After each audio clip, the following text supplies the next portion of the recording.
Order, I mean, there's only 3 board members, but Matt said he's had communication. I've had some, or probably 4 are not coming for sure. We're not sure about 1 or 2, but, so with that in mind, if we can get started. I will then Mr. open the meeting Production, with the Technology Committee, and I am going to turn it over to you, Mr. Hill. Okay, good evening, everybody. I have 2 relatively quick items on here tonight. The first one is the district website. We received a request to ask if we could color code the calendars on the website. There is on the main school district calendar. If you look at that calendar, it kind of gets a little confusing when you look at it because everything was just in one color. So we had a request that said, hey, is there a way you could color code the events by the school? So I looked into it, and our website did have a feature where we could set that up. So I went ahead and set that up. And if you look now, there's actually there's a legend down at the bottom of the calendar. And if you look, Peters Elementary is now set up as green. Middle school is red. Slatington Elementary is yellow. High school is gray, and the district-wide is our navy blue that we use for our website. So now when you look at the calendar and you see the different events on there, you can easily see them color-coded by the buildings. So that is set up on the main district calendar, and we also have the same thing set up on the school calendars. The difference there is if you're at the high school, you'll see gray, and then you'll see blue for the district. It only have those 2 calendars on there. If you go to Slatington, you'll see Slatington's calendar plus the district calendar, and then so on and so forth for the other schools. So that is now set up, and I think that was a good suggestion, and I believe it serves the purpose. So does anybody have any questions on that? I like it. Okay. All right, great. So we'll move on to the next item. Next item is just a little bit about E-rate. This year we have our E-rate Category 1 request for proposals. What E-rate Category 1 is, E-rate Category 1 is used for what they call data transmission and internet. So we currently have 2 connections that fall under E-rate Category 1. We have one from Slatington Elementary that goes to the IU. That's for our main internet connection. And then we also have a connection from our campus here that goes, again, from Slatington Elementary that goes out to Peters Elementary to connect Peters to our building.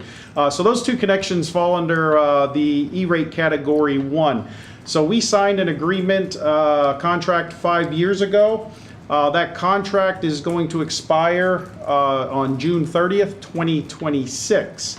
So what we'll be doing in September is I'll be putting out a request for proposals. We have 2 of them that go out. The IU actually handles the request for proposal for the Slatington to the IU. And they're going to be getting a proposal for, right now we have a 1 gigabit connection. They're going to get proposals for 1 gigabit, 5 gigabits, and 10 gigabit connections, and we'll take a look at what they cost. But we are getting close to that 1 gigabit limit, and we talked about this prior, probably a few years ago. We talked about possibly increasing that, and I think we're at the point where we'll be looking at a 5 gigabit or 10 gigabit per second, depending on what those come into.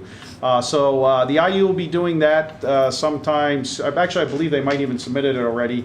And then the time of that is they'll get the proposals, and then sometime over the next month or 2, they will evaluate them. They'll send them to us to evaluate, and then we'll decide which one we want to go with. So I'll bring that back to the board at a later time. And then the connection from Slatington Elementary to Peters Elementary, we handle that on our own. So I will do a request for proposal on that. What that entails is I have to go out to the E-rate system and put in what they call a 470 form. That submits out there to all the vendors and says, hey, I'll tell them exactly what we're looking for, and then we'll get proposals back from different vendors.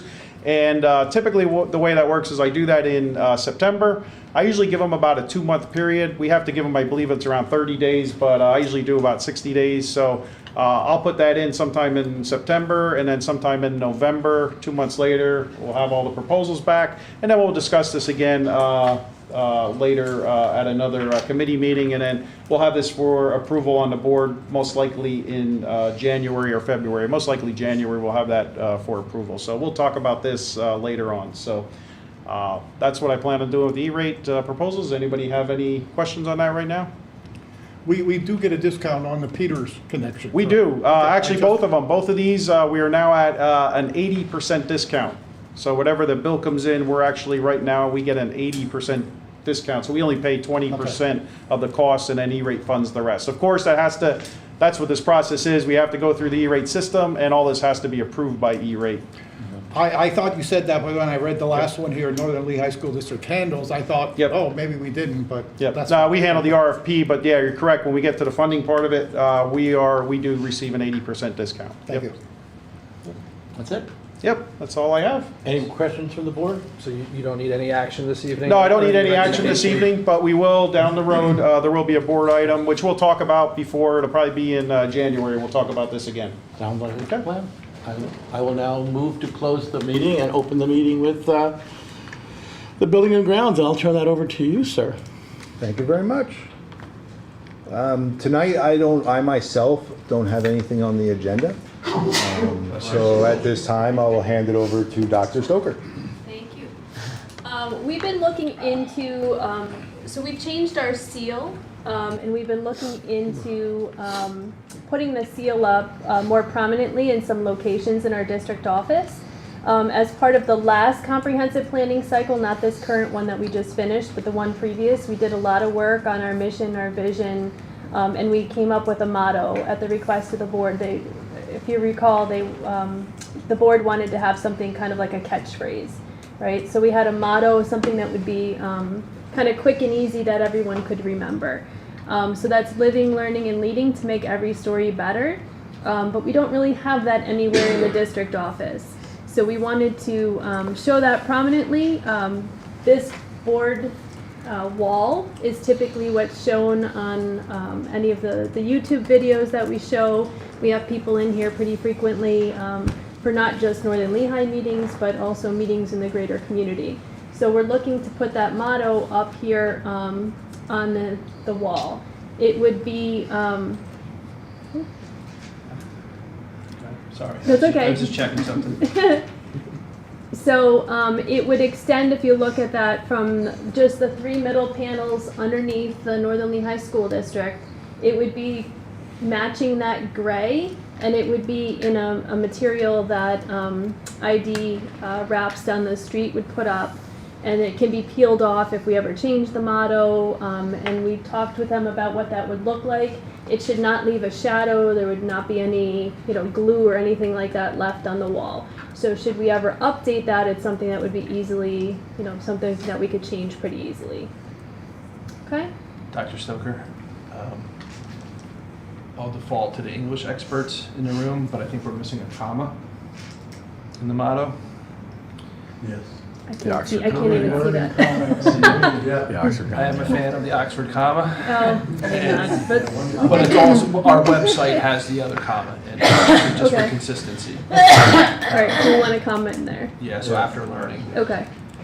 So that would be in this room. If you can go to the next picture, please. This one here? Yep. So we would also like to have the seal.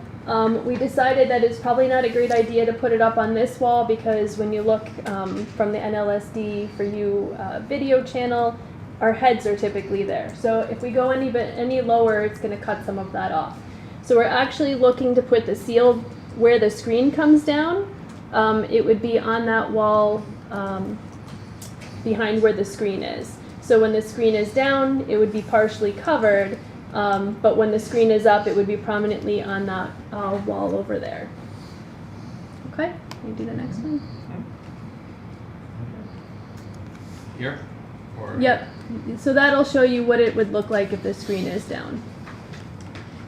So there would be a little bit that would stick out from beneath that screen. But generally, it would be centered on that wall.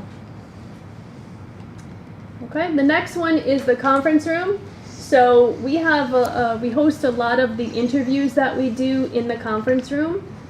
So again, we have kind of the blank walls. If you've ever been in the conference room on both sides, those blue things on there are the windows So we would be looking to center the motto below the windows and then have a smaller seal that would lead off right before the motto.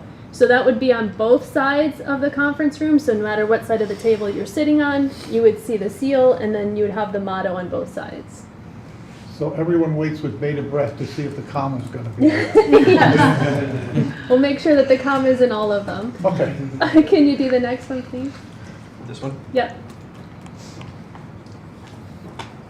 So then we also said, you know, when someone enters out behind where Mr. Wanamaker sits, that yellowish is the desk there, and I'm not sure if that's your computer up on top of the desk, Mr. Wanamaker, but currently behind that desk is the Northern Lehigh School District. It's very similar to the letters that are up here. It's like a grayish color that stands up off the wall, but it's in 2 lines. So we looked at how we can put the motto again underneath that. Again, not to block off the seal or the motto when either Mr. Wanamaker is sitting there or because we have the desk and some other components that are there. So again, we would put the motto there, centered underneath the Northern Lehigh School District. That would be in blue. It would be the same size text that would be in here. And then the seal would be on the wall that's adjacent to the Northern Lehigh School District name, just because there wouldn't be, again, enough room to put a seal there. So we move that to the right-hand side. Okay? So I'm sure you want to know how much all of this would cost. So the quote is there. So those are all the components that make up that quote. And then at the bottom, we'd be looking at $1,500-ish to put all of that in. So I'll open that up We'll for need a motion discussion. then to that. So we would be looking to put this on the school board agenda for approval, if everyone is okay with moving forward with that. I'll ask the board for any questions first. Comments? Do I have a motion to do so? Or do we have a recommendation to put it on the board? I just have a question about putting the seal up behind the screen.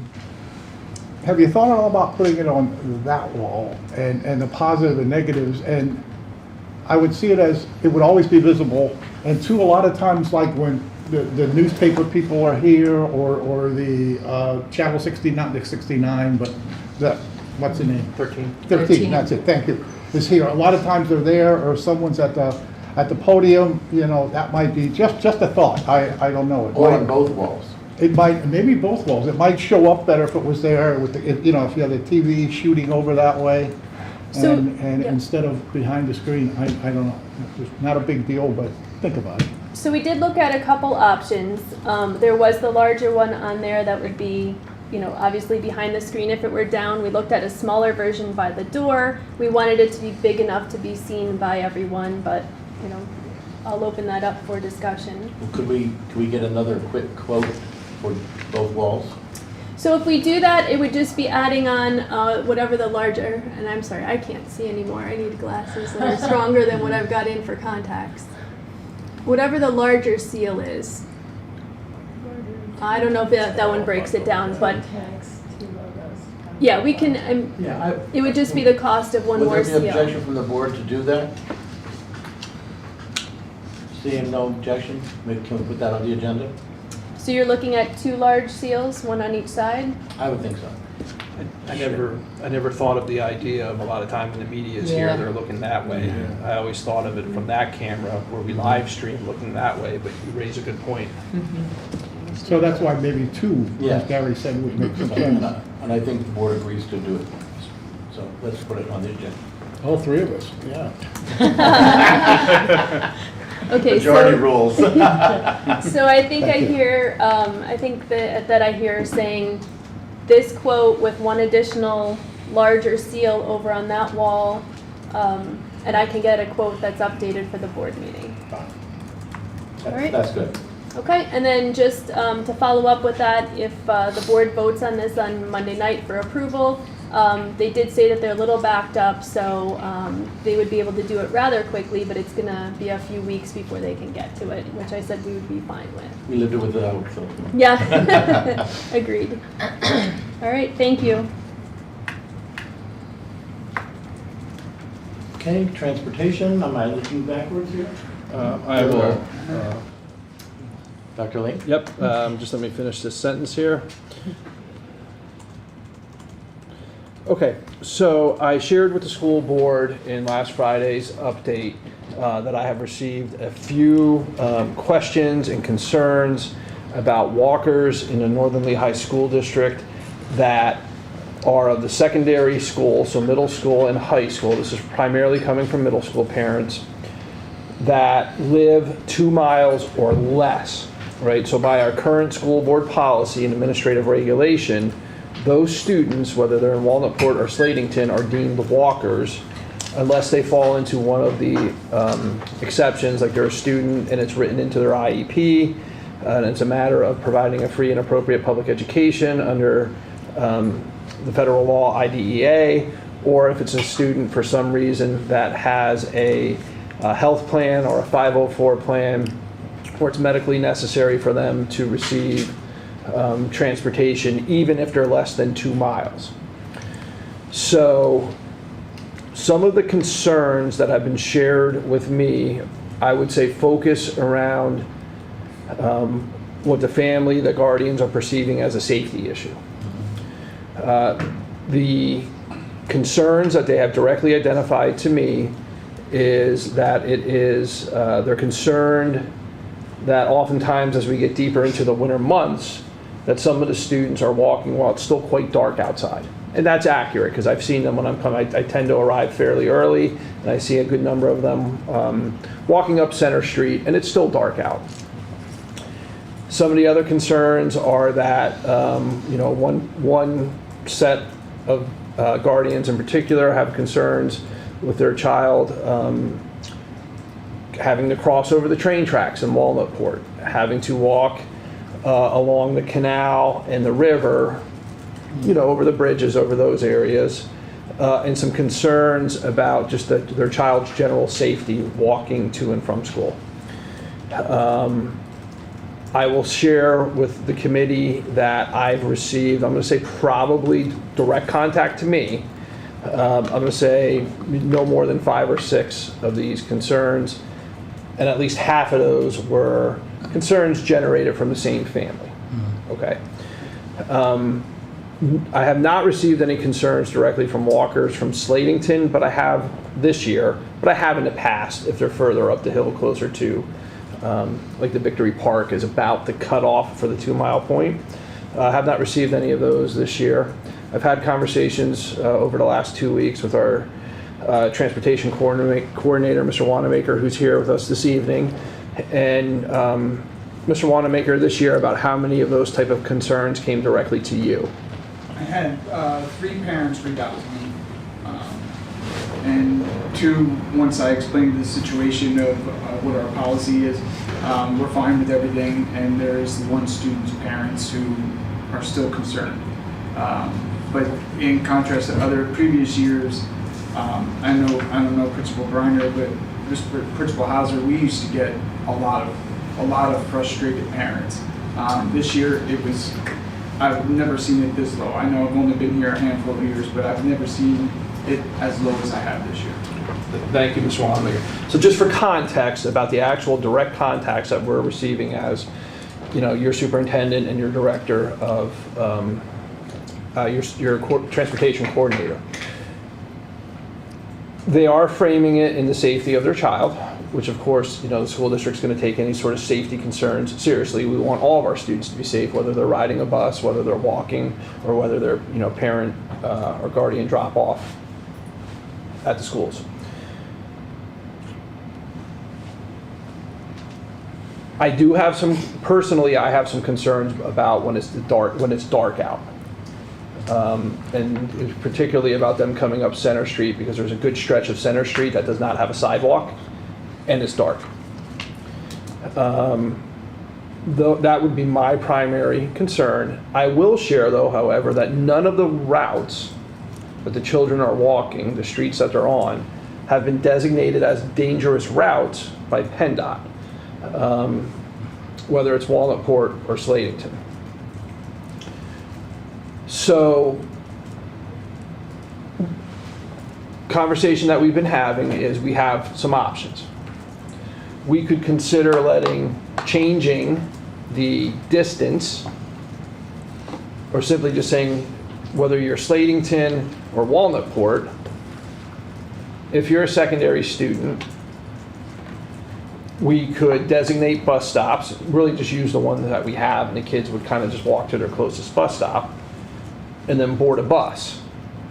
That's going to require anywhere from an addition of 1 to 4 additional buses. And the difference there, the swing is, do we do it just for middle school age students, or we do it for all secondary students? If we were to do it just for middle school students, I'm anticipating that we're going to be putting our bus drivers in a precarious situation when they have to say yes to a 7th grader, but perhaps no to the 7th grader's older sibling or neighbor that's now in 9th or 10th grade. And how would they know that, really? How would they know that? You're right. So, well, other than we would have bus rosters. Well, yeah, right? but So they'd have to we- be going through, I mean, that'd be a time-consuming process. It would be a time-consuming process, which kind of brings us to our next consideration as we think through all that's involved here.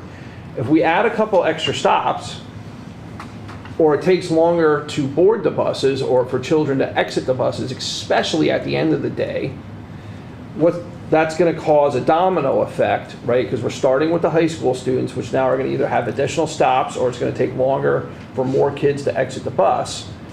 For those buses then to return to do the Slatington run, so now we're a little bit behind at Slatington. Then for those runs to happen, and then for the buses to get out to Peters, which means that we are almost guaranteed to miss the 3:30 is our target from when we try to have all the children on the buses by 3:30 at the end of the day of Peters. So there's a domino effect there.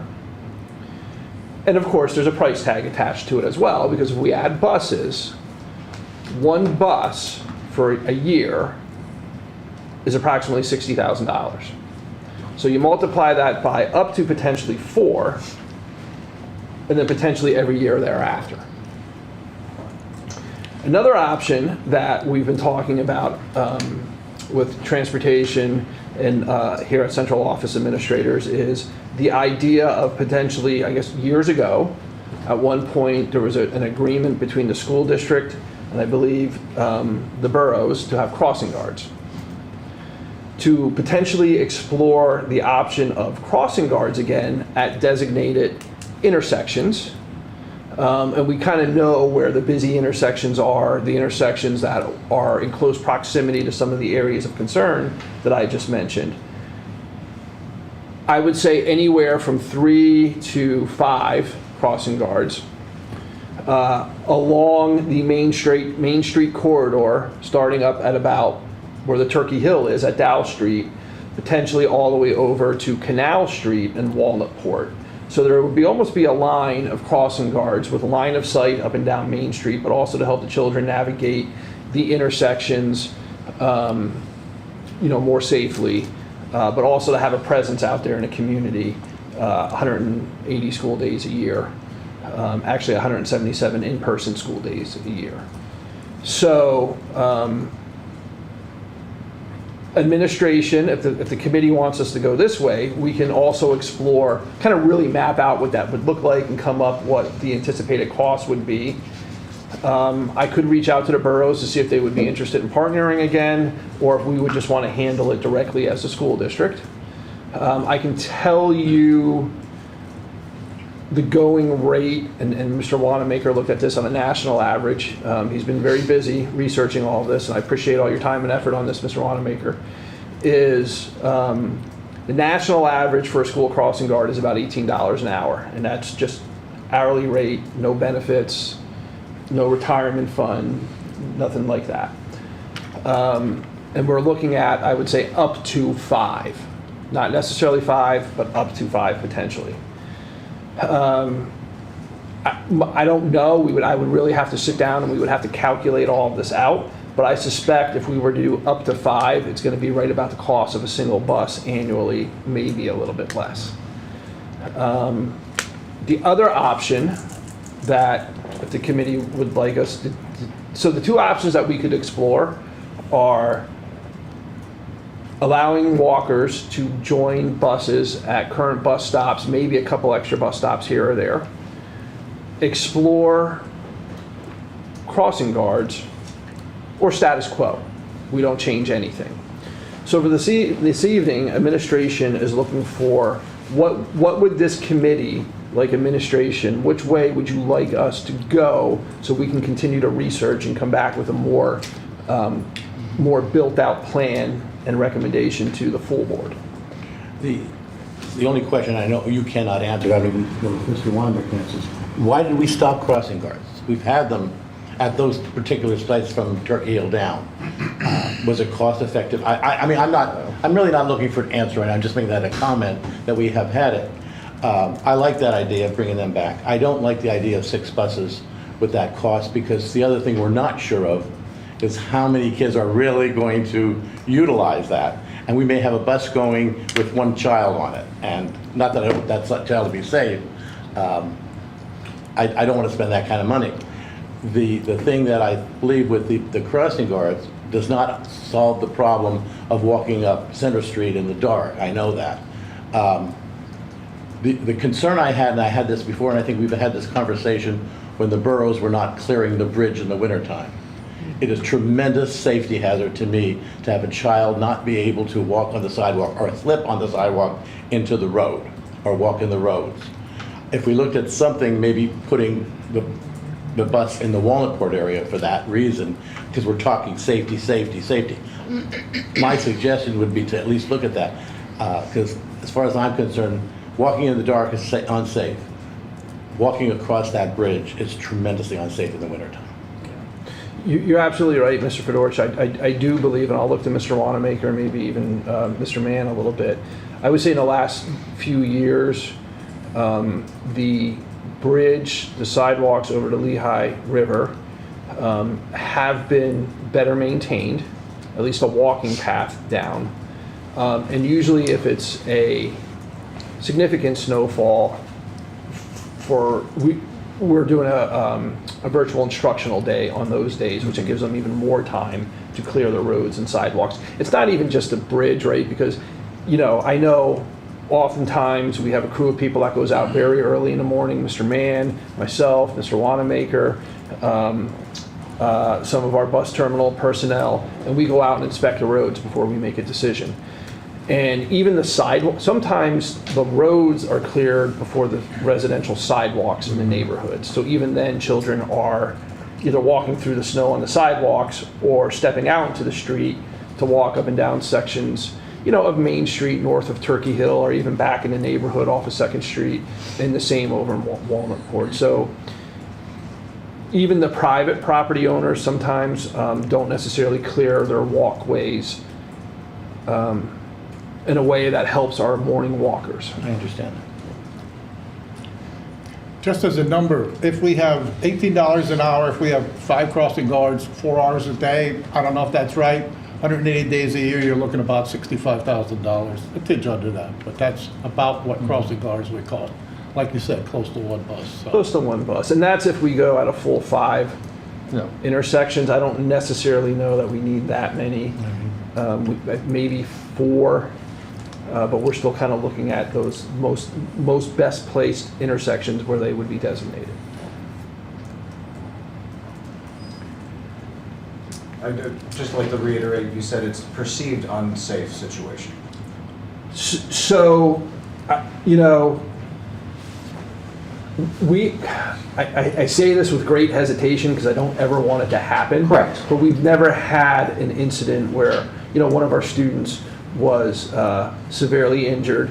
A number of years ago, we had somebody cross on a non-designated crossing section over Main Street, and unfortunately, they were hit by a vehicle, but to the point where the child didn't even want to do anything. They wanted to walk up the hill, and the driver actually brought the student up and reported it himself. Horrible, right? Horrible occurrence. We don't ever want something like that to happen. But it's also, it's not like we're getting reports of injuries or some sort of non-traffic related unsafe situation for the We don't have walkers. the police department saying, hey, we're having these issues that are coming up. No, and I've actually, Mr. Van Norman had Chief Jones contact Walnut Port and Slatington PD to see if there's been an uptick in any sort of unsafe or even potentially criminal activity, especially in the morning, and nothing. And also, everyone knows how 873 Bridge is out right now, so we have so much more traffic flow, which is going to be ending shortly, and hopefully help with that as well. Because again, it could be because there's a lot of traffic flow that's going through right now because of that detour. Hopefully, once that leaves, that'll alleviate some of those issues as well. That I think second half of this month it should be open about both directions. Okay. That'd be nice.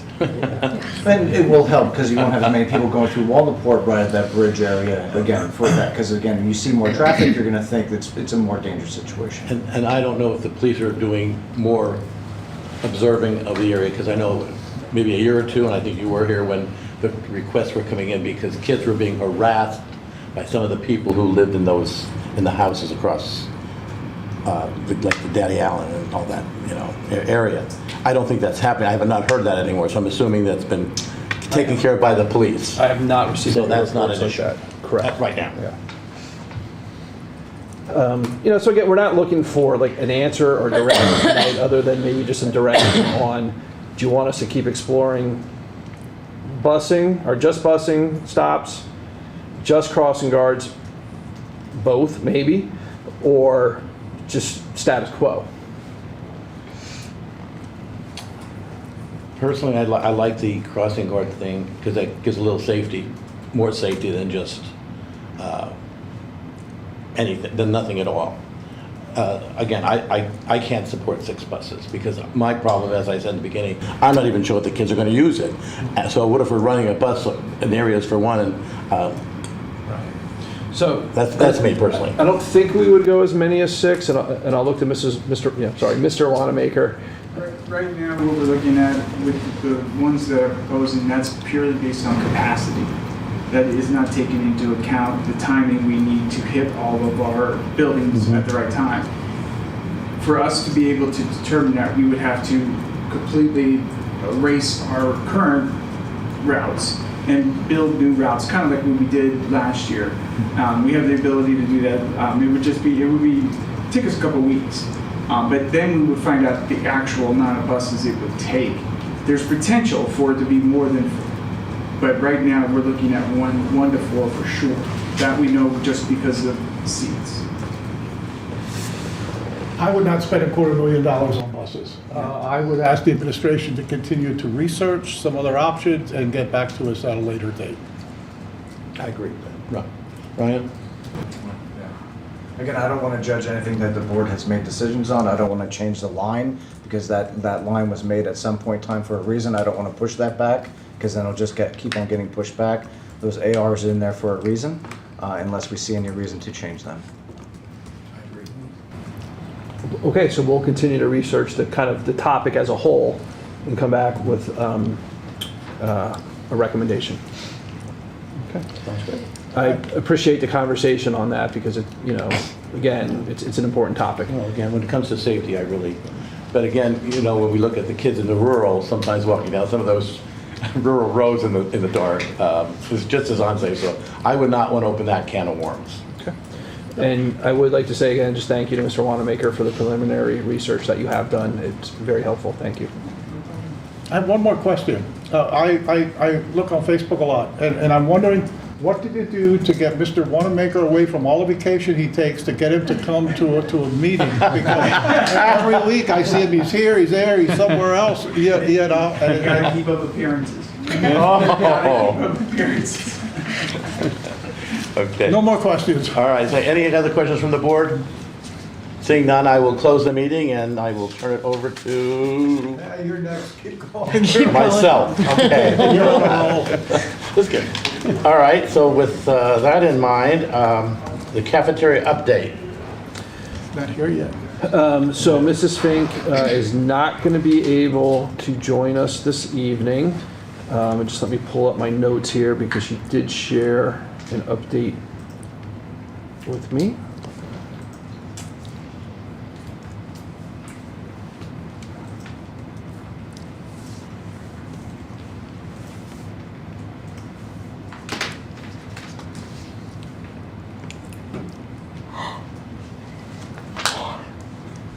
So on behalf of Mrs. Fink, she asked me to share that they are releasing the $15,000 farm to school grant opportunity. So that's another grant opportunity that she intends to pursue.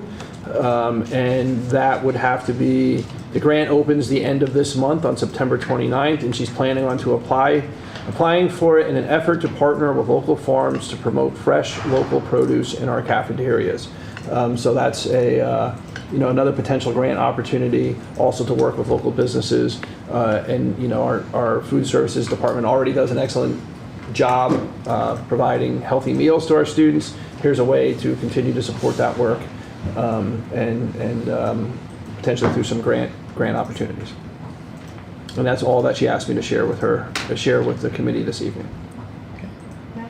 Then the next item, any questions? I'm sorry. No, I was just, Okay, sorry. Okay, then we'll open it up to the next item, which is wrestling mats, and is that you, or is that?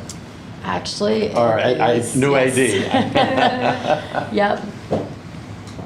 Bear with me one second here. I seem to have lost all the committees in order. So we are on finance, right? Yep. Okay. All right, so at the extra and co-curricular meeting, we discussed purchasing new wrestling mats. One mat is in great shape, one mat is in mediocre shape, and one mat is completely shot despite coach's best efforts to revive it. With the amount of use that they will receive with both girls and boys wrestling, and then as well as the youth programs using it, it was decided that we could purchase two mats through a company called Resolite. One mat was $5,700. We were given the green light to go ahead and get two, which would be $11,400. However, the lead time is 32 to 36 weeks. Once we were told that, we decided to shift gears and came up with a new mat, which would completely replace all three pieces that are in the wrestling room right now. And it would be $11,000. So pretty comparable to the price that was approved for the original mats that we wanted. They are a little bit different, not our first choice, but in an effort to have them in time for both wrestling seasons, switching gears seems like the smarter choice. And I do have printouts from both of them if anybody's interested in looking at the specs or prices.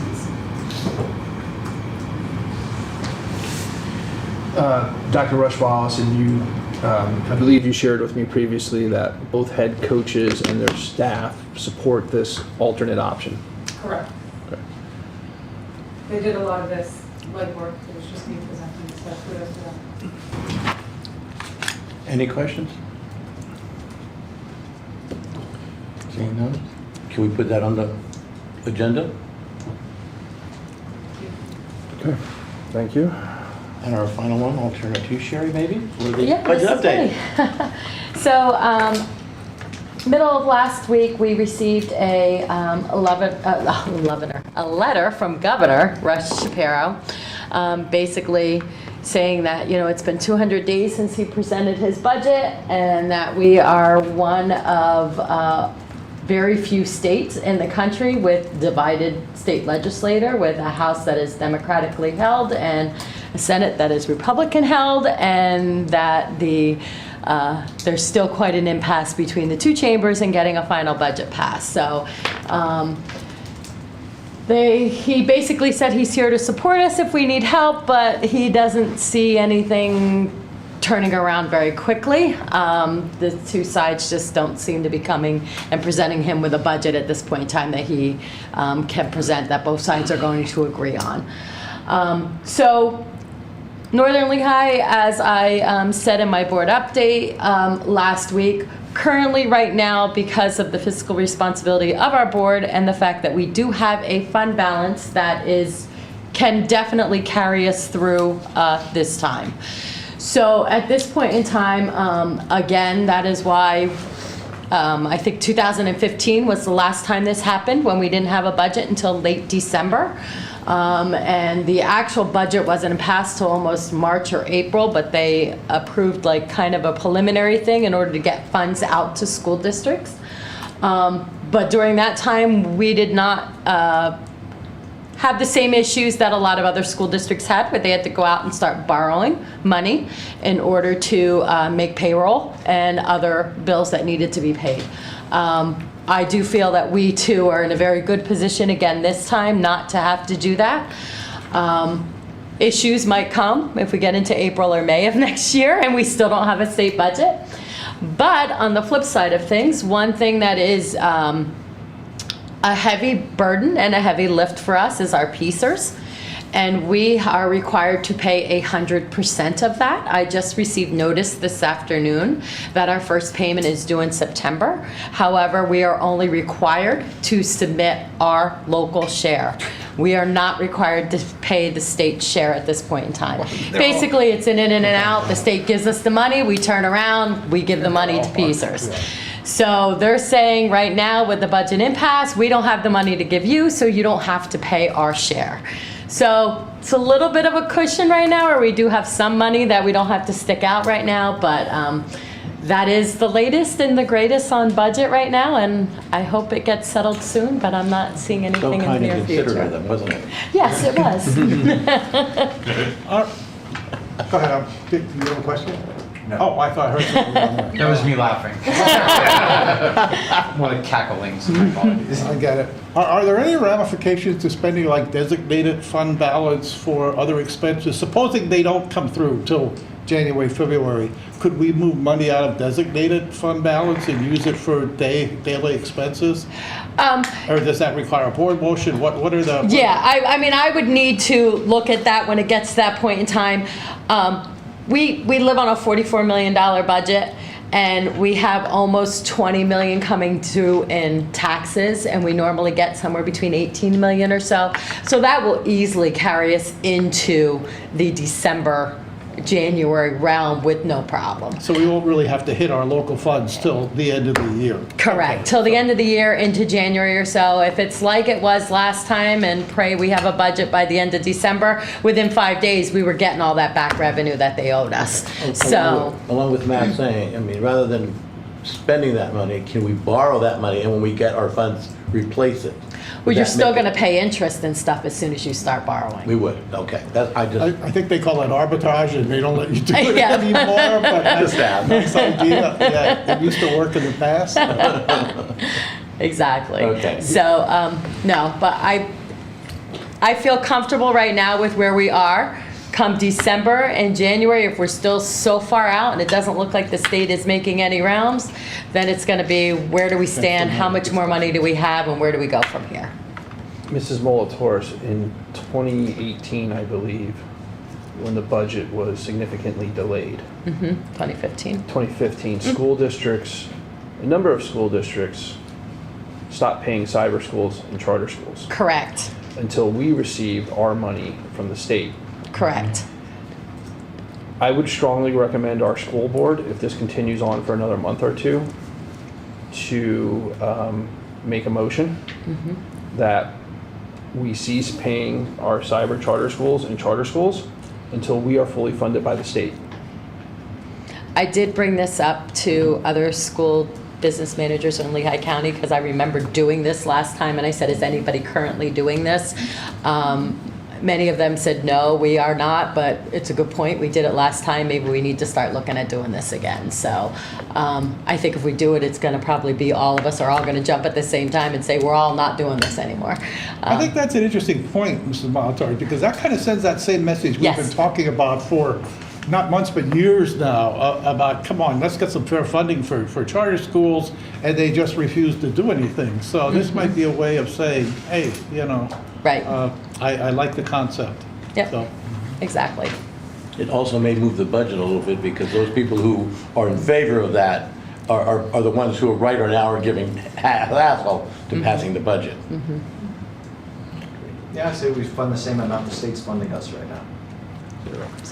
Yep. Correct. Yeah. Funding the same amount the state's funding us. Oh. So if they would change it, maybe we could change ours too, a smidge. Correct. Yep. Agreed.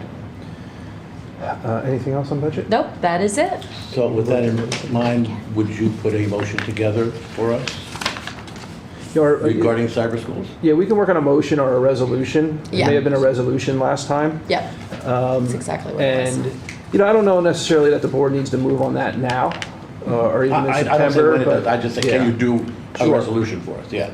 Sure. I think it sends a message, though. Yeah.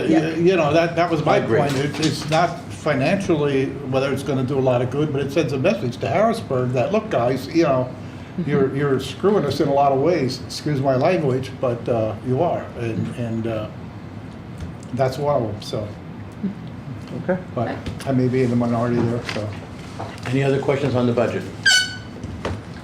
Seeing none, I will close the Finance Committee and turn it over to, thank you for coming, Mr. Van Norman. At least I can get a breather here. So I'd like To the Education Committee. open the committee and Dr. Stoker, please. Thank you very much.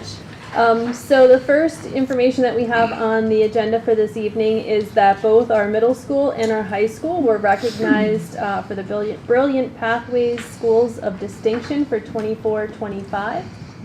So Mr. Link, if you can, or Dr. Link, if you can click on the letter at the bottom of the page for the high school. Or the middle school, I can't see which one is So first. this one's the high school to Dr. Bali. Okay. So Dr. Bali, if you'd like to address sure. all the So, great yeah. things that you're doing at the high school for this.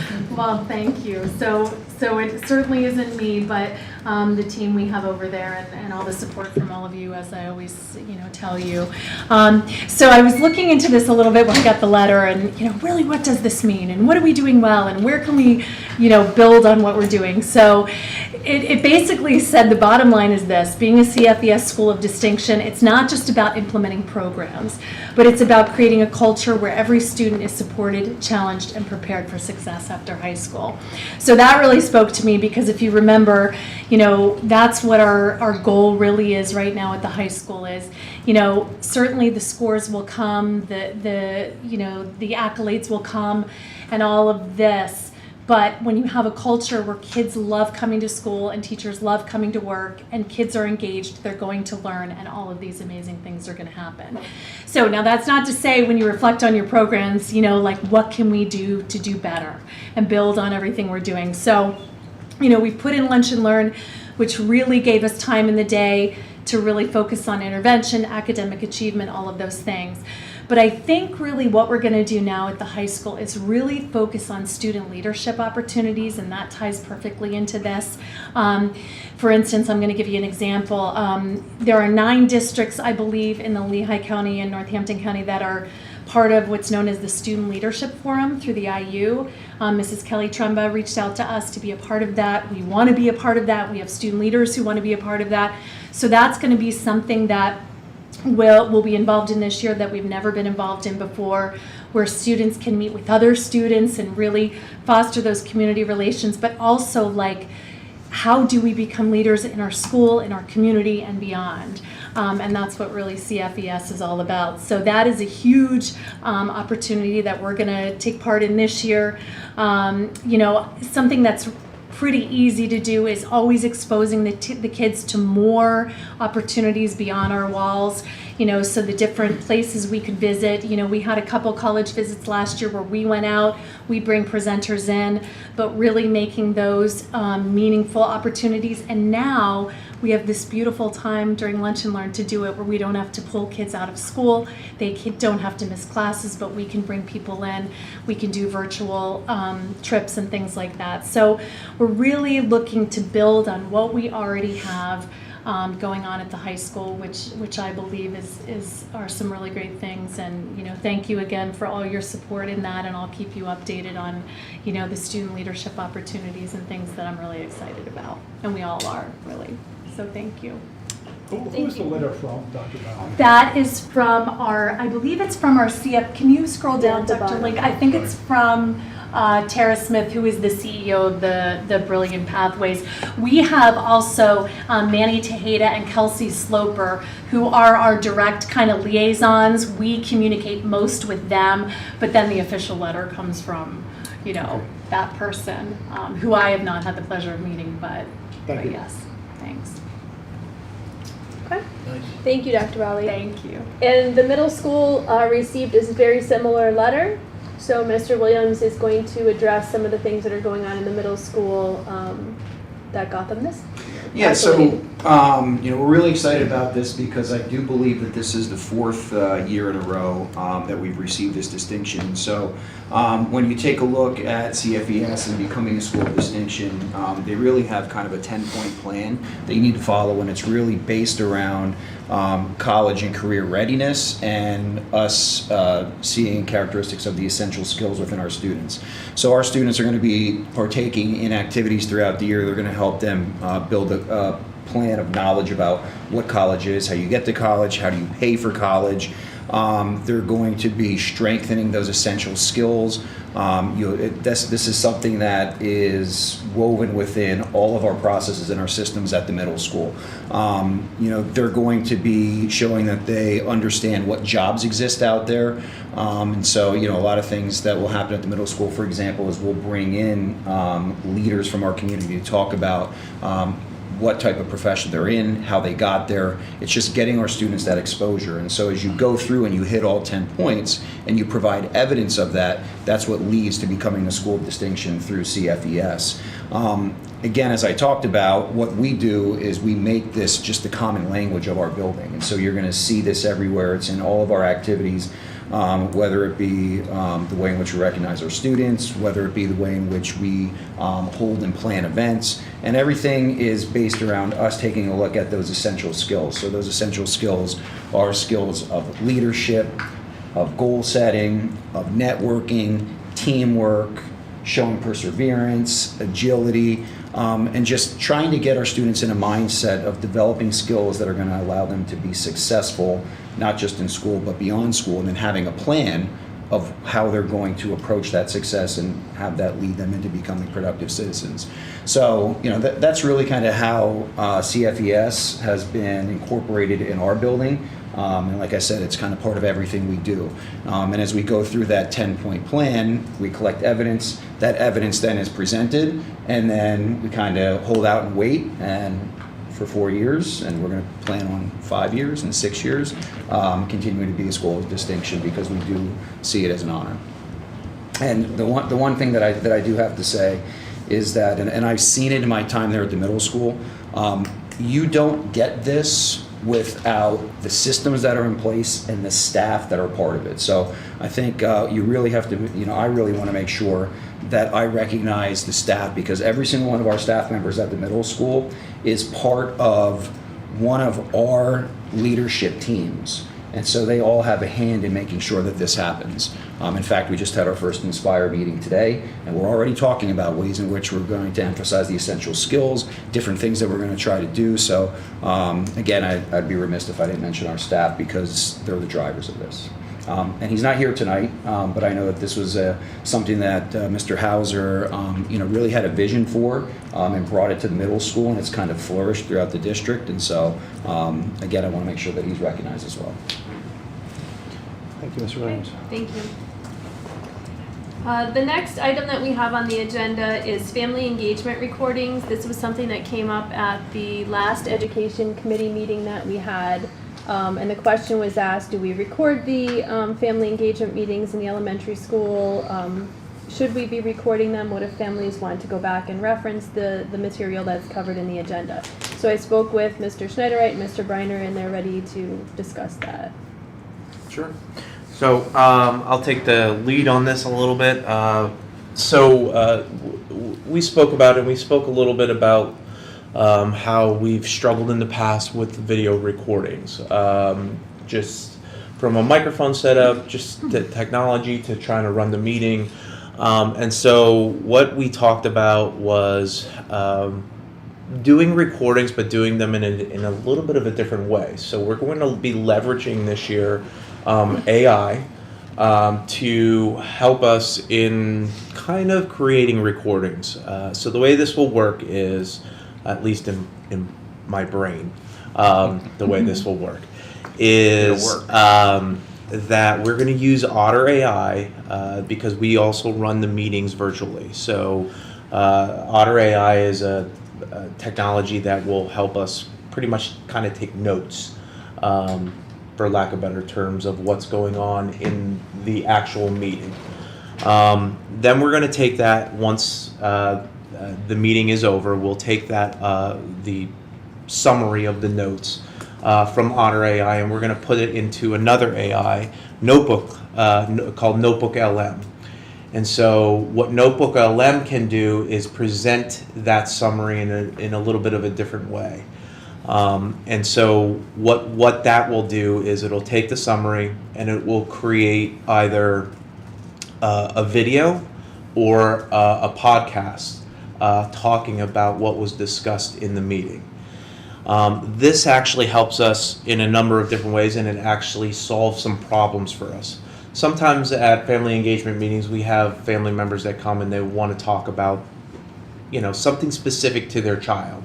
And they'll ask a question or they'll start going in the direction. Now, we try to cut that off as much as we can, but in a real-time recording of it, it's very hard to edit something like that out. In doing this, we'll be able to edit kind of the summary and then the creation of the summary. The other thing that it also does is it provides a summary of a meeting that might last sometimes 2 hours. Our longer meetings sometimes last that long, and it might give a brief synopsis in like 10 minutes. So that's nice in the fact that, okay, as a parent, I might not have 2 hours to commit to a meeting, but I can get the cliff notes of it in 10 minutes and listen to it either through a video or like a podcast format. Now we'll see which one's better. Maybe we'll post both. We'll see how it all comes out. But that's what we're going to try to do this year in leveraging some technology and also kind of providing what I would call a Cliff Note version of what is discussed to try to access some more people and get that information out.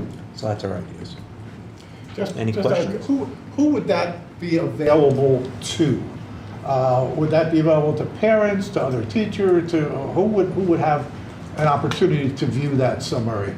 Sure. So typically in the past, what we have done is we've sent it out in like newsletters that we send out to everybody in the building. So I send my weekly newsletter out to staff, to parents, even to students. It goes to them. So that would go out on a weekly basis. So typically I would send it out in my newsletter. I also post it on my Canvas page, so it's kind of memorialized there. So if you want to go back and see the different ones, they're all kind of collected there.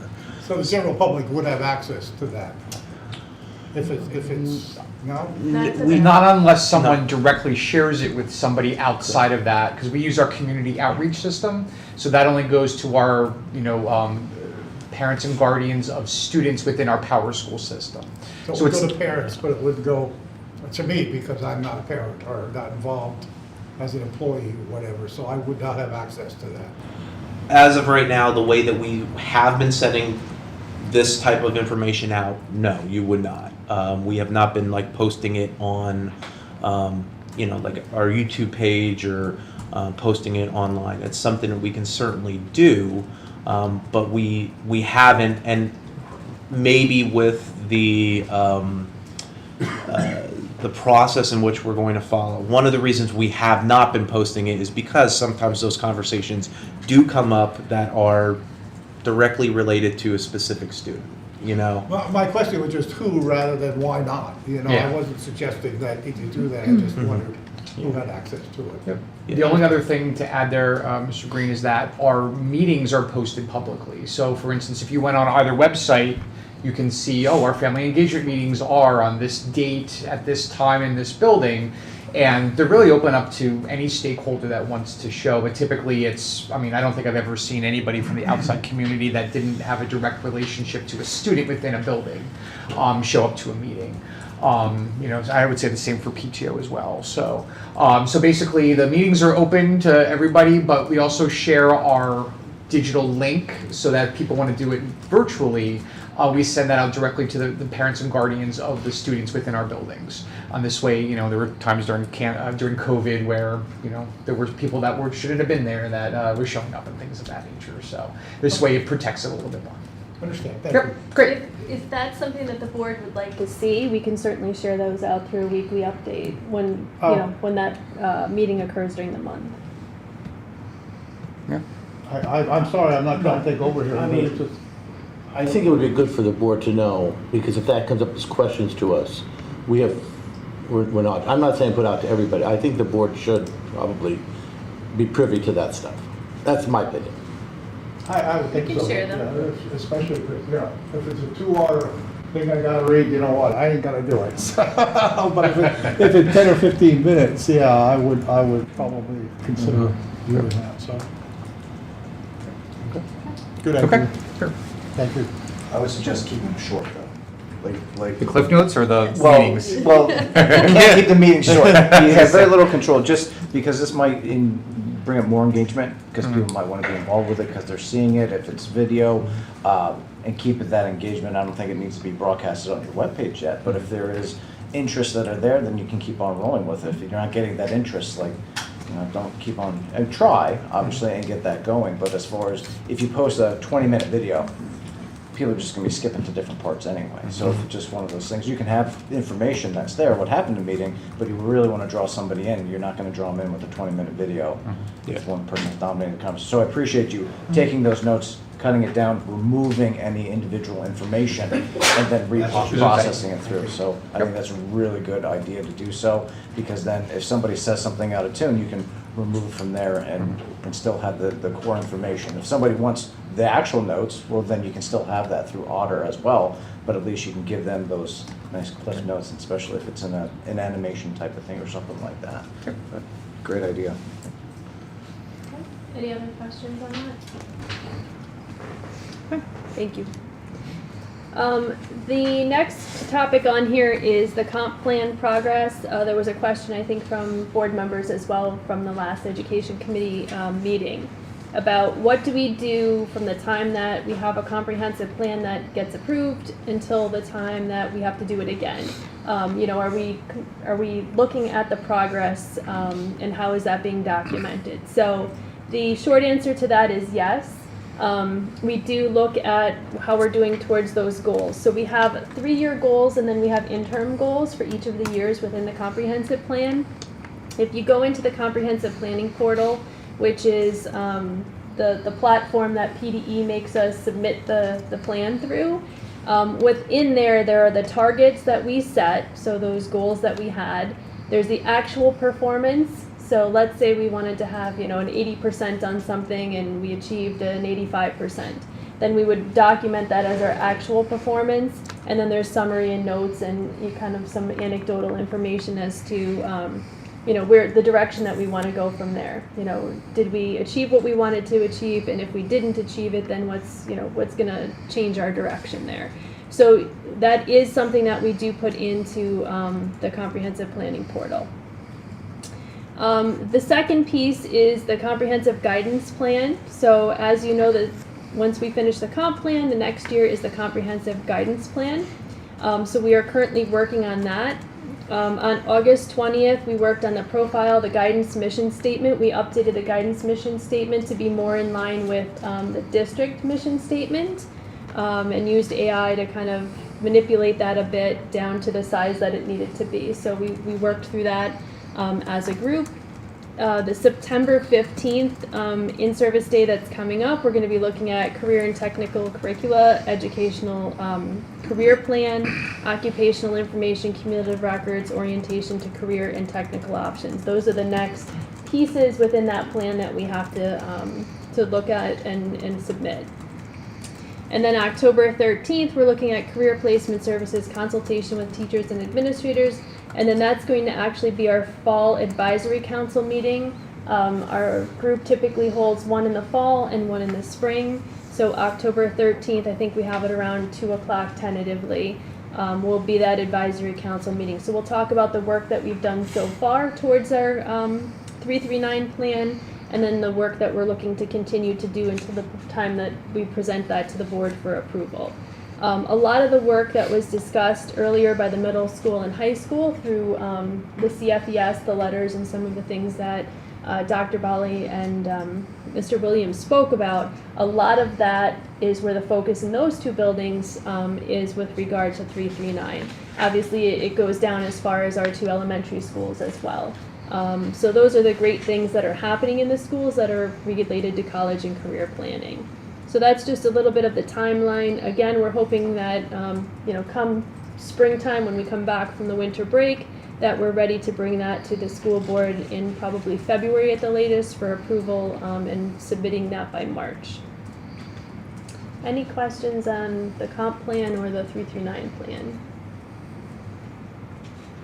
Okay. No recommendations here from the committee, right? Nope, nothing there. I will close this out, and then I don't know who this goes to next. Oh, we still have two more items. Oh, I'm sorry. Sorry. I'm sorry. That's okay. So next is the analytics for Canvas. Again, this was a question that came from the board members at the last, I believe it was the last education committee, regarding just some analytics for Canvas and how often it's being used and what it's being used for. So Mr. Pine. Sure, yeah. So this came up, I believe, last month in response to the need to purchase some additional licenses for our last year of our 3-year contract with Canvas. So not being exactly sure, of what we wanted to see, I pulled together 4 graphs that I felt were just kind of interesting in terms of our usage. A little bit of it's over time, and a little bit of it is illustrating how we're using Canvas. So this first graph is just it's a graph. Each of those dots represents a month in each of those school years. So you can see back in 20 and 21, that was when we had very little usage at the high school. And then we had that space in 2022 where we explored all of our options for an LMS and ended up selecting Canvas district-wide. In that 2023 school year, that's our adoption year. So you see in 2024, and I included a little description down there, which I'll probably cheat and steal off of right now, that we began with approximately 440,000 page views. That's in 1 month as our peak. And then in 2024, around 700,000 page views, before last year settling in around 600,000 page views in our highest peak months. So you'll see those dips in the middle of the year. That's December, and then you'll see the dip as we get towards the end of the year, which actually seemed a little bit less last year than it was in prior years. But generally, this is our usage. This is our overall usage. On average, each day sees approximately 2,500 page views in the district. So that's students interacting directly with pages in Canvas, and approximately 80 participations. Participations are engagements where students are doing something directly in Canvas, which you will see too also with some of the other graphs, is not as common as maybe we would have initially thought. There's a lot of integrations with Canvas and other applications that we use. So we're going to see that increasingly over time we've seen that teachers are using Canvas as the backbone of what they're doing, but then ultimately a lot of the work that's happening is springing out into other spaces. So the next graph is Canvas courses by teacher. I just included this because I do think it's interesting. I think it does tell the accurate story of the way that Canvas is being used around the district. So about 34 teachers. This is this year, so I can only do this for 1 year at a time. But it's generally consistent across the years in terms of the pattern.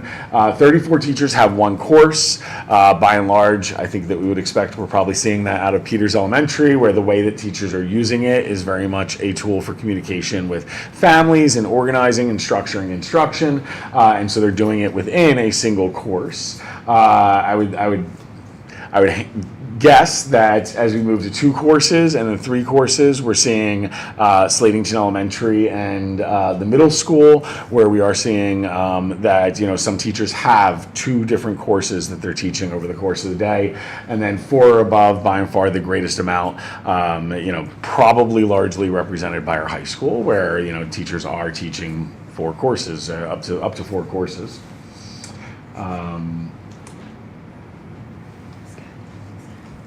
Just to clarify, I actually think you have that flip-flop. I think that you see more Canvas courses at the elementary level than at the high school level, because my Canvas, all of my sections for one class come through as one course. So I have 3 courses on Canvas because I teach 3 different subjects at school, whereas our elementary school teachers have a Canvas for math, a Canvas for ELA, a Canvas for science, a Canvas for social studies, and the kids navigate to that site. So I think you have them It might be flipped. Yeah. I mean, I can check. I mean, I'd have to dig in deeper. Like, I don't get into that with these graphs. There's no way to click into these images and see. I mean, it's very possible. I do know the Encore classes, we had to set those up. Yeah, those were special. In Canvas, and we did end up sort of limiting that, you know, so that you didn't end up having to go into 16 or, you know, upwards of 16 I courses. think the first year I had like 24 Canvas courses, and I was like, oh my gosh, what do I do? But yeah, I mean, it very well could be. So yeah, maybe it's telling a different story than I think. Yeah, so I'd have to look into that. So interactions by category, and again, this is just to kind of illustrate a little bit of how our students are interacting with Canvas. So the highest interaction is files, that, you know, teachers are uploading files, the students are accessing, using, downloading, editing, operating within, whatever the case is, and then, you know, sending back at times. Obviously, course home, I was actually kind of surprised that wasn't the number 1, but I guess it makes sense. They get into the home and then they're doing multiple things within there. Assignments, modules, so some teachers use, I mean, all teachers to some degree use landing pages and pages to structure their content, but modules really are sort of the spine and the outline of courses. And then, I mean, if you have questions about sort of how that falls off and goes down pages, these are all the core components of Canvas. So as we get down to quizzes, grades, announcements, some of those are, you know, niche features. Some teachers are using them, some teachers are not. Those top features are the most frequently used. And then the last one just kind of provides, so like that first one is about like which features are most commonly used. This one that is actually broken down across courses. So what is the prevalence across courses? Yeah, sorry, that's the blurriest picture. I could not get that to snip right. But it's actually, so it's interesting that it kind of flips from the most used, the most prevalent within courses is the external tools feature. Not by a lot over files. Again, files is fairly dominant. Teachers uploading files, students accessing them. But then we do see that, you know, prevalently across courses, assignments are being used. Modules are being used, of course, structures, things, pages, and then again, just sort of going down there, assessments where we would expect to see it fall off because teachers are using a lot of external tools directly associated with curriculum materials we're purchasing and things like that for assessments as well. So this is my best guess at some of the analytics you might want to see. I mean, if there are others, please, I mean, now or in the future, let me know. Some of them might take a little more digging. I mean, these were, I was able to go directly into Canvas, into the Analytics Hub, and pull these out. And these were sort of my thoughts now. Some things you might be curious about. So any questions? Those are my questions. Now, Canvas, that is the platform for when we have FIDS days, correct? Correct. Okay. Yeah. Thank you, Mr. Pine. Dr. Lynn? So I'm going to share with you, you know, we talk a lot about results and data, whether it's our local assessments, whether it's platforms like IXL or the classroom diagnostic tools, or the statewide assessments like PSAs for our children with disabilities, or the Keystone exams. And we spend an awful lot of time as teachers, as administrators, kind of looking through that data, trying to identify trends, trying to identify information that's going to help us guide our decision making moving forward. And we do that oftentimes kind of like almost homegrown. Like, how are we looking at all this information? And over the last year, we've been having conversations with a company called Linkit, which takes all that information, does all the data analytics for you, the organization, and gives it back to you in ways that's much more manageable to digest and understand through kind of like a dashboard type of display. And we've been reluctant to try to kind of move forward with them and say, okay, you know, this is something that maybe we want to try for a year. And part of it has been because of the cost involved with it. We're realizing as all this information becomes more and more available and we have much more data to look at, the time that we're putting into trying to figure it out and analyzing it kind of with our home built tools is it's becoming a so time consuming that it's taking away from what we are, other things that are just as positive that we could put in our time and energy to. So we kind of kept pushing them, and we got them to the point where they said, listen, we'd like to be able to do this. We want to do it in a way that we're also going to share. Now they have a component to their output, which is called Insights. It's based out of several different AI algorithms where they can drill down from not only like classroom level, grade level, building level, but also right down to an individual student. And in a matter of a minute, can give us all the insights for this particular student or this particular class or grade level or building level on really what the struggles are, what the pain points are, what the celebrations are, and then suggestions on how to kind of leverage all that information to help raise growth and achievement. So that's great, but we still don't want to pay for all this because it's expensive. And they said, well, what if we let you do it? We'll run all of your fall data for you for free. I said, okay, well, we like that price, but we don't want to sign into any sort of contract. They said, no, we'll do a pilot, we'll do a memorandum of understanding. It'll just be a pilot, and you can see the power of the tool that we have for you, and then you can make an informed decision about, is this something that you would want to consider contracting with the company for at a fee, to have access to their full platform of tools. So they're proposing that they would do a run data analytics for us with the additional insights at no cost. But to do that, we have to sign a memorandum of understanding because we actually have to give them permission to access our data, right? Because some of the data drives right down to the individual student performance level. Administration is recommending that we do this as the pilot for no cost to really see what kind of information it gives us and if it would actually be a tool that we would want to look at investing money to down the line. So those have been my conversations actually with the owner of the company and then our local representative. Running parallel to that, I've been having conversations with our director at the IU about, is there a way that the IU could step in and help all the local districts by bargaining on our half to get consortium pricing, so we could actually bring the price down even a little bit more. And the IU said yes, they would be happy to leverage that kind of purchasing power of all the IU districts to work with Linkit. If enough districts say, yeah, we're interested in doing this, then the IU would kind of go and try to bargain a consortium pricing on our behalf. So what I'm recommending at this point is that Monday evening you approve this pilot memorandum of understanding, which says this is the data they need, this is the data that we would give them, this is what they're going to give us back, and it's at no cost to the district.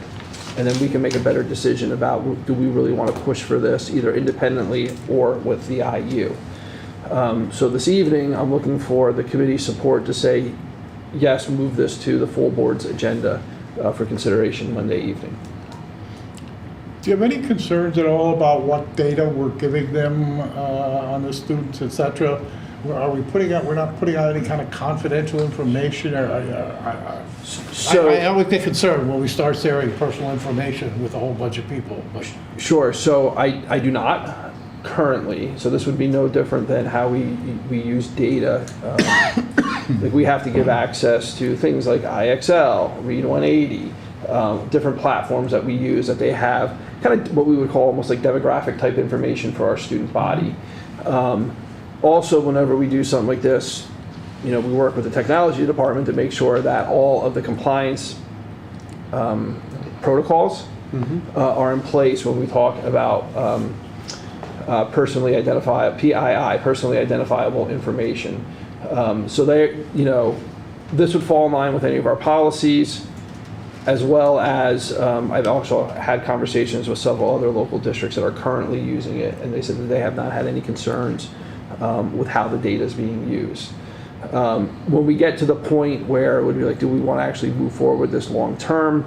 I would be very comfortable taking it either to our legal counsel to say, does this meet all the standards? Also to have the conversations with Mr. Hill through our technology department. Can I just add that we currently do this with other, like Ed Insight and other ones through the, through a portal essentially that shouldn't take any of that information out of There's there. nothing different than what we're already doing with the information, just doing it in a different manner. Is that Correct. pretty much it? Yeah. Okay. And with a different company. Yes. Yeah. Is this your company? It is not. No, that's that's a coincidence. I thought maybe you were the boss there. No, That might have meant he was talking to himself. but There's that's not no, true. I do that. I do that. Conflict of There's no interest? conflict of interest there. There's no relation there.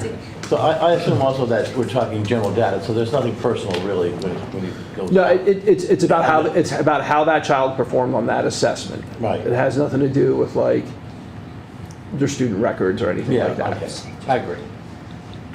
Is there anything that's going to a third party, and do they offer any other products then after they do the analysis? Like, hey, we No, see its weakness and we highly suggest this product? No, it's Okay. all in-house to link it. Okay, all right, so then it's just our data to decipher how we want it.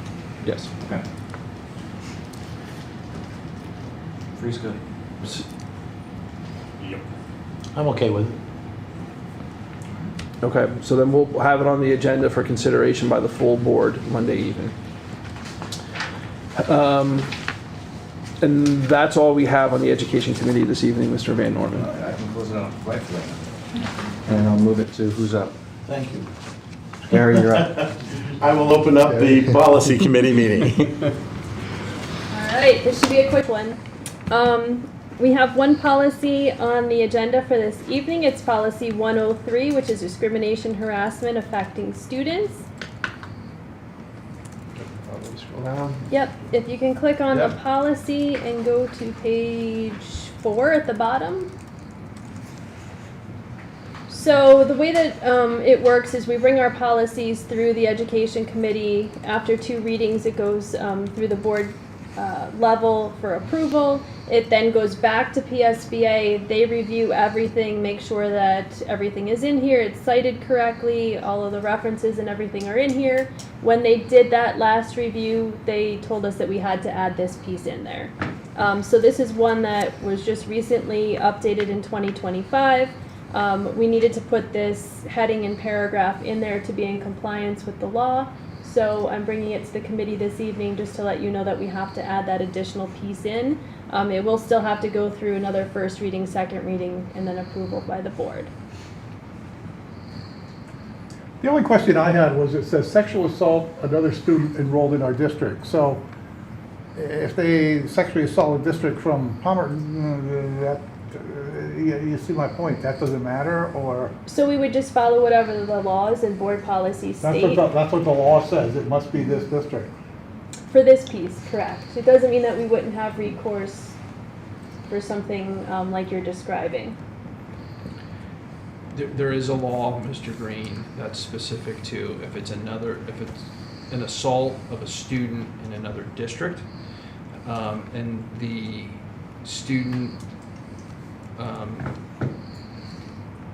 student that was the aggressor is expelled from that district, we as a district here have a right to deny access to them if they were able to try to enroll here. Okay, so there's another section that addresses that scenario. Yes. This is strictly within the district, okay. Yes. Correct. I thought it was somewhat limited. What I just described is actually like a standalone law. Okay, Yeah. I'm fine with that. Okay. Oh, Okay. Okay. Very good. So are we okay to move that for Monday night for Yeah. first reading again? Okay, thank you. That's all we have for policy. Any other questions? We're caught up to date again, so Okay. we'll see when the Yeah, next short one. PNN gets released. Okay, I'll close that meeting and open the I next think one. Ryan should do this, we should split it up, because you got too many to do. Ryan should open this committee and. All right, I turn it over to Ryan. So we're opening I mean, it up. that's a big responsibility, you know, so. And we are going to Community Dr. related. Rush Wallace, is that you? No? Did she leave? Yes, she's actually covering a game right now. Dr. Link. So I will, no pun intended, pinch hit for her. Hold on, I just lost the agenda item. There we go. Okay, so just to kind of make the board aware of this, this is more of an awareness piece. Dr. Rush Wallace would like to set up 2 accounts, 2 social media accounts to share more directly with the broader community the events of not only our athletics programs but also our activity programs, which would be managed out of her office. So an Instagram account and a Facebook account dedicated for sports and activities in Northern Lehigh School District. And then this would also fall in line with our social media policy and the AR associated with that policy. So we already have a policy and procedure in place for this. We just wanted to make the board aware that Dr. Rush Wallace is intending to set up these social media accounts. She will run them, and the emphasis will be on sports and activities. And this account will be controlled by the district ultimately, not anything personal to her, correct? No, it will be a district account. Okay. Yep. Which means then that it has to fall in line with the social media policy and the Just making sure. Yep. administrative regulation. Okay. Yep. Any questions on that, or? Okay. And that is the only agenda, this evening, agenda item. Yes, we will have to, so it's getting fixed real time right now, sir. Oh, you got it already? Yep. Okay. Thank you, Mr. Mann. And that's all we have this evening, Mr. Van Norman. We'll turn it back to you, Mr. Green. Oh, wait, hold on. Any other business? Any other questions? Everybody okay? Bear with me one second. Thank you all for, thank you all for, oh, I'm Yep, sorry. no, I'm sorry, we're good there. We're good. We're not, okay. Yes, Right. You okay? yes. There was an item on here which we pulled off Thank and you. which didn't come off. the Thank paper everyone for copy. coming, and have a good night. All right. Thank you, everyone. Thank you.